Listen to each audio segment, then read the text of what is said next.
حضرت شعیب علیہ السلام زبان اور بیانی تقریر میں بلند درجہ رکھتے تھے، اس لیے ان کا لقب خطیب الانبیاء ہے۔ آپ کو خدا نے مدینہ والوں اور مکہ والوں کی طرف رسول بنا کر بھیجا تھا۔ یہ لوگ بت پرستی میں پڑے ہوئے تھے اور تولنے میں بے انصافی کرتے، کھوٹے سکے چلاتے اور بٹماری کرتے تھے۔ حضرت شعیب نے ان لوگوں کو برے کاموں سے روکا، لیکن وہ برائی سے باز نہ آتے تھے۔ ہاں، وہ لوگ جو خوش قسمت تھے، جن کے پاس سوجھ بوجھ تھی، ایمان لے آئے۔ جو بدبخت تھے، گمراہی اور برائی ہی میں پڑے رہے۔ حضرت شعیب کی چاروں طرف شہرت ہوئی، لوگوں نے سنا وہ سچے دین کی تعلیم دیتے ہیں، تو شام اور دوسری جگہوں کے لوگ رغبت کے ساتھ ان کی طرف روانہ ہوئے۔ لیکن حضرت شعیب علیہ السلام کی قوم کے لوگ راستوں میں بیٹھ کر لوگوں کو روکتے کہ وہ حضرت شعیب علیہ السلام کی بات نہ مانیں۔ حضرت شعیب علیہ السلام لوگوں سے کہتے، تم کیسے ہو کہ پیغمبروں کی نصیحت نہیں سنتے اور گمراہی اور ضلالت سے نہیں ہٹتے، اور تمہیں کیا ہو گیا ہے کہ لوگوں کو سچائی سے روکتے ہو اور ان کی گمراہی کا بوجھ اپنی گردن پر لیتے ہو؟ اگر تم خدا کے غضب سے نہ ڈرو گے تو تم پر وہی عذاب آئے گا جو تم سے اگلے لوگوں پر آ چکا ہے، اور تم اسی طرح تباہ ہوگے جیسے اگلے لوگ تباہ ہوئے ہیں۔ اس وقت تم سے کچھ بھی نہ بن سکے گا اور تم اپنی غلطی کی کوئی تلافی نہ کر سکو گے۔ قوم نے جواب دیا، یہ مال اور اسباب ہماری ملکیت ہے، ہم جس طرح چاہیں ان کو کام میں لائیں۔ تم کون ہوتے ہو جو ہمارے طریقے پر اعتراض کرتے ہو؟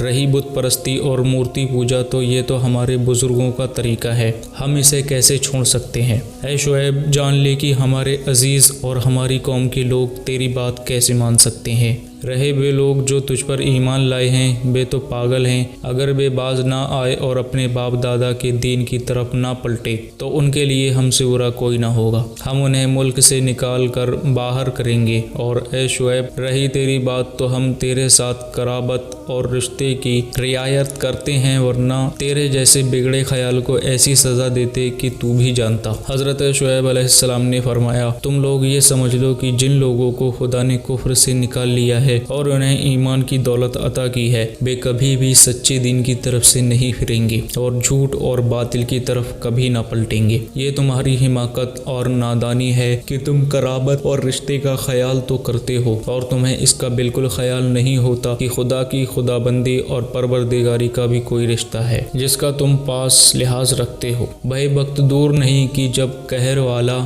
خدا تم پر اپنا قہر نازل کرے گا اور اس زمین کو تم سے پاک کر دے گا۔ قوم کی گمراہی اور کفر حد سے بڑھتا گیا۔ وہ ہنسی اور ٹھٹے کے طور پر کہتے، اے شعیب علیہ السلام، تو اگر سچا پیغمبر ہے تو ہم پر عذاب کے آنے میں دیر کس بات کی ہے؟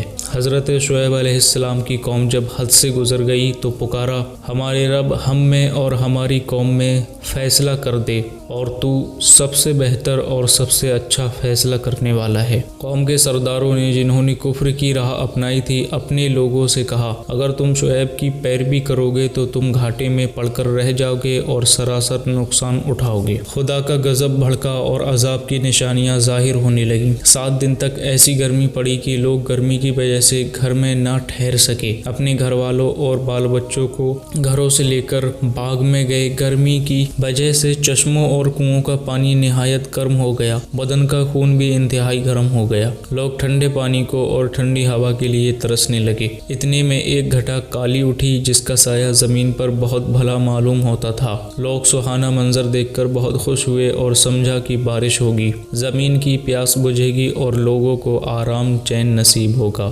لیکن وہ گھٹا نہ تھی جو ان پر رحمت بن کر برستی، وہ تو خدا کا عذاب تھا۔ لوگوں کو کیا معلوم کہ جس چیز کو دیکھ کر وہ خوش ہو رہے ہیں وہ تو ان کی ہلاکت اور موت کا سامان ہے۔ ایک سخت بھوچال آیا، دلوں کو دہلانے والی مصیبت آ پہنچی، پھر لوگوں کو کہیں پناہ نہ مل سکی۔ ایسا لگتا تھا کہ ایک آگ ہے جو ان پر برس رہی ہے، ان کے لیے کوئی ٹھنڈک کا سامان نہیں۔ ایک سخت طوفان ہے جو انہیں ہلاک کیے دے رہا ہے۔ لوگ اپنے اپنے ٹھکانوں پر اوندھے پڑے کہ پڑے رہ گئے اور ان کی بستی ایسی برباد ہوئی کہ گویا کبھی کوئی اس میں آباد ہی نہ تھا۔ یہ تھا نتیجہ حضرت شعیب علیہ السلام کو جھٹلانے کا۔ زمین ان سے اور ان کی برائی سے پاک ہو گئی۔ خدا نے حضرت شعیب علیہ السلام کو اور ان کے لوگوں کو جو ایمان لائے تھے عذاب سے بچا لیا۔ پھر خدا کا حکم نازل ہوا کہ اے شعیب، ایمان والوں کے ساتھ مدین میں رہیں اور اطراف کے لوگوں کو سچا دین سکھائیں۔ ایک عرصے کے بعد حضرت موسیٰ علیہ السلام ان کے پاس تشریف لے گئے۔